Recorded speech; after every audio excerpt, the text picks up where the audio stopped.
কবি জীবনানন্দ দাশ তাঁর বনলতা সেন কবিতায় বলেছেন, চুলতার কবেকার অন্ধকার বিদিশার নিশা। আমি ক্ষুদ্রমতি, জানি না কবি বিদিশার নিশা বলতে কি বুঝিয়েছেন। বারবার মুসলিম শাসকদের হাতে এখানের জগৎ বিখ্যাত বিজা মণ্ডল মন্দির সহ সমগ্র বিদিশা নগরী আক্রান্ত ও ধ্বংস হওয়ার ঘটনা এবং সমৃদ্ধ বিদিশা নগরীর বুকে অন্ধকার নেমে আসাকে সম্ভবত কবি বলেছেন বিদিশার নিশা। যাই হোক, আমি এখন আপনাদের বিদিশার বিখ্যাত বিজা মণ্ডল মন্দিরের ধ্বংসাবশেষ দেখাবো। বিজা মণ্ডল মন্দির চত্বরের চারিদিকে ছড়িয়ে ছিটিয়ে পড়ে রয়েছে অসংখ্য মূল্যবান প্রত্ন সামগ্রী। এগুলো বিজা মণ্ডল মন্দিরের অংশ। কোনোটি গ্রানাইট পাথর, আবার কোনোটি বেলে পাথরে খোদিত। বিজয়া মণ্ডল নামক এই হিন্দু মন্দিরের ধ্বংসাবশেষ দেখানোর সঙ্গে সঙ্গে আমার ভূপালের দর্শনীয় স্থানগুলি ভ্রমণের ইতি টানব। এটি একটি প্রাচীন কুয়ো, যার বয়স প্রায় 1000 বছর। গ্রানাইট পাথরের সিঁড়ি দিয়ে গভীর কুয়োর জলের কাছে পৌঁছানো যায়। কুয়োর জল খুব স্বচ্ছ, বর্তমানেও ব্যবহারযোগ্য। মন্দির আঙ্গিনার এই পবিত্র কুয়োর জলেই হয়তো একদিন দেবতাকে আবাহন করা হতো। গ্রানাইট পাথরের সিঁড়ি দিয়ে আমি কুয়োর স্বচ্ছ জলের কাছে একদম নেমে এসেছি। মন্দির চত্বর এএসআই দ্বারা নিয়ন্ত্রিত। এই সিঁড়ি অতিক্রম করে বেশ কয়েক ফুট উঁচু বিজা মণ্ডল মন্দিরের উপরে উঠতে হয়। এই প্ল্যাটফর্মের উপরেই ছিল মূল মন্দির। সাধারণত ঐতিহ্যবাহী মন্দিরগুলি 4টি অংশে বিভক্ত থাকত, অর্থাৎ মন্দিরের 4টি অংশ থাকত, যেমন নাট মন্দির, ভোগ, জগমোহন এবং গর্ভগৃহ।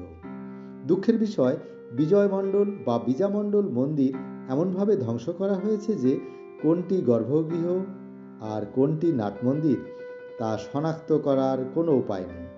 এবার চলুন বিখ্যাত বিজা মণ্ডল বা বিজয়া মন্দির নির্মাণ ও ধ্বংসের ইতিহাস আপনাদের শোনাই। বিদিশার অপর একটি প্রাচীন স্থাপত্য হল বিজা মণ্ডল বা বিজয় মন্দির। বিজা মণ্ডলের ধ্বংসাবশেষ দেখে আমি স্তম্ভিত হয়ে গিয়েছিলাম। মন্দিরের অবশিষ্ট অংশই যে কোনো দর্শককে অবাক করে দিতে পারে। যখন সম্পূর্ণ মন্দিরটি শোভা পেত, কল্পনা করা এক কঠিন ব্যাপার ছিল কত সুন্দর ছিল মন্দিরটি। যে কোনো উন্নত ভাবনায় ভুল হয়ে যাবে। গ্রানাইট পাথরের মন্দির, মন্দিরের প্রত্যেকটি পাথরে বিভিন্ন নকশা সুন্দরভাবে ফুটিয়ে তোলা হয়েছে। মন্দিরের গঠন প্রণালীও আশ্চর্যজনক। মন্দিরটির গ্রানাইট পাথরের ভাস্কর্য অত্যাশ্চর্য এক বিষয়। মন্দিরটি বিজয়া দেবীকে উৎসর্গ করা হয়েছে।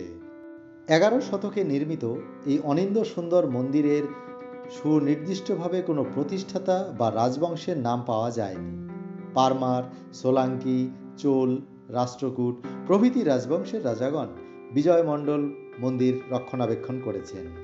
পারমার রাজবংশের রাজা নরবর্মনের নাম এর এক প্রতিষ্ঠাতা হিসেবে পাওয়া যায়। গজনীর সুলতান মাহমুদ বিখ্যাত সোমনাথ মন্দির ধ্বংস করার পর বিজয় মণ্ডলের জৌলুস ও ধনরত্নের কথা শুনে এই মন্দির আক্রমণ করেন।